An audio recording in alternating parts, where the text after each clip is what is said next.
and seeing one day in the Palace du Pantheon the sort of altar labeled Hôtel de la Patrie.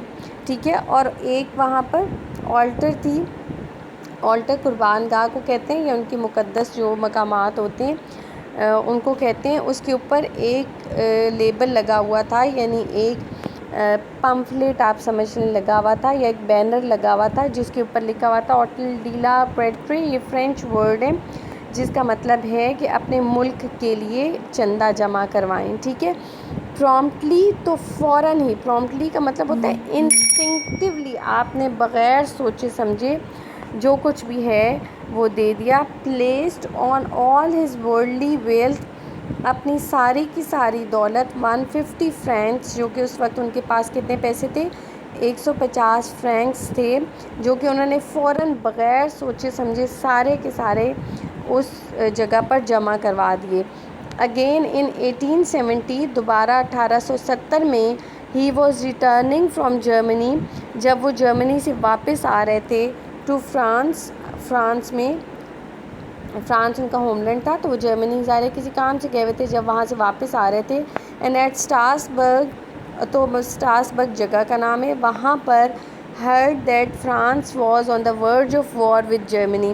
تو Strasbourg کے مقام پر انہیں یہ پتہ چلا کہ فرانس اور جرمنی کی جنگ ہونے جا رہی ہے.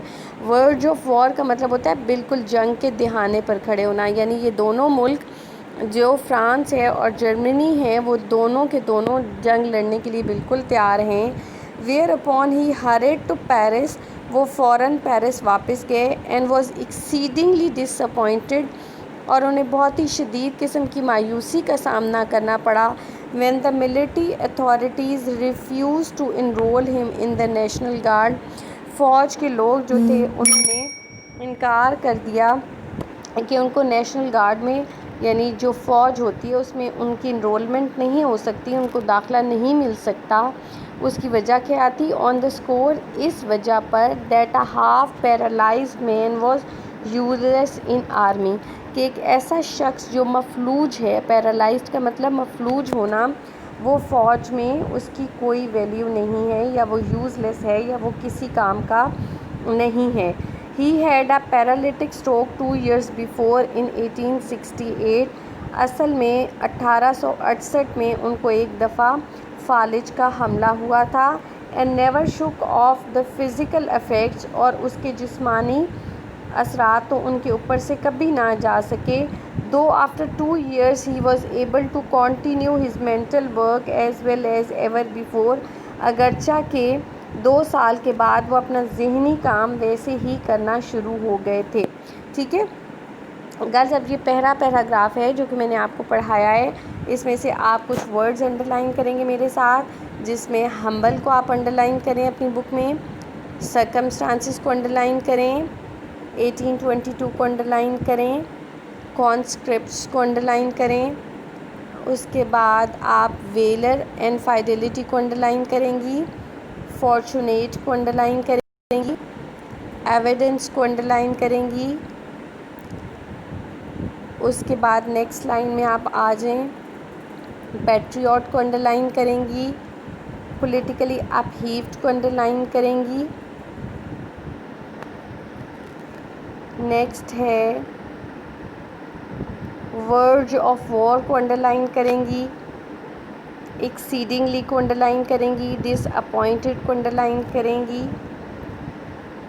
ہاف پیرالائزڈ کو انڈر لائن کریں گی. ٹھیک ہے, فزیکل افیکٹس کو انڈر لائن کریں گی. یہ تمام الفاظ آپ اپنی بک کے اوپر انڈر لائن کریں گے, اور جو میں نے ساتھ ساتھ ان کے مطلب بتائے ہیں آپ اپنے ہاتھوں سے اپنی بک کے اوپر اپنی ہی بک کے اوپر اس کے مطلب لکھیں گے, اور پھر اس کی پکچر بنا کے آپ گروپ میں اپنے نام اور رول نمبر کے ساتھ مجھے سینڈ کریں گے. ٹھیک ہے, یہ آج کا آپ کا ہوم ورک ہے. ہوپ فلی آپ کو سمجھ آ گیا ہے. آپ اس پہلے پیراگراف کو اچھی طرح سے آپ نے یاد کرنا ہے, اس لیے کہ اس پیراگراف میں سے کافی سے کوشچن بن سکتے ہیں. جو لوئس پاسچر کا سینس آف پیٹریوٹزم تھی اس کے اوپر بھی بہت دفعہ کوشچن آتا ہے پیپر میں. اس کے علاوہ لوئس پاسچر کے جو ارلی فیز آف لائف تھی، وہ کہاں پیدا ہوئے، کس جگہ پہ پیدا ہوئے، کس سال میں پیدا ہوئے، اور باپ کی طرف سے انہیریٹنس میں ان کو کیا چیز ملی. یہ سارے کوشچن ہیں جو کہ اس پیپر میں کوشچن پہ شارٹ کوشچنس میں بن سکتے ہیں. آپ ان تمام چیزوں کو انڈر لائن، جو الفاظ میں نے بولے ان کو انڈر لائن کر کے ان کے مطلب لکھیں گی اپنی نوٹ بک کے اوپر، اپنی بک کے اوپر، رائٹ. اور پھر اس کا امیج لے کے اپنے نام اور رول نمبر کے ساتھ میرے گروپ میں سینڈ کر دیں گی. ٹھیک ہے، ہوپ فلی آپ کو سمجھ آ گئی. اگر کچھ نہیں سمجھ میں آیا تو definitely you people can ask question any time. Thank you so much. Allah حافظ.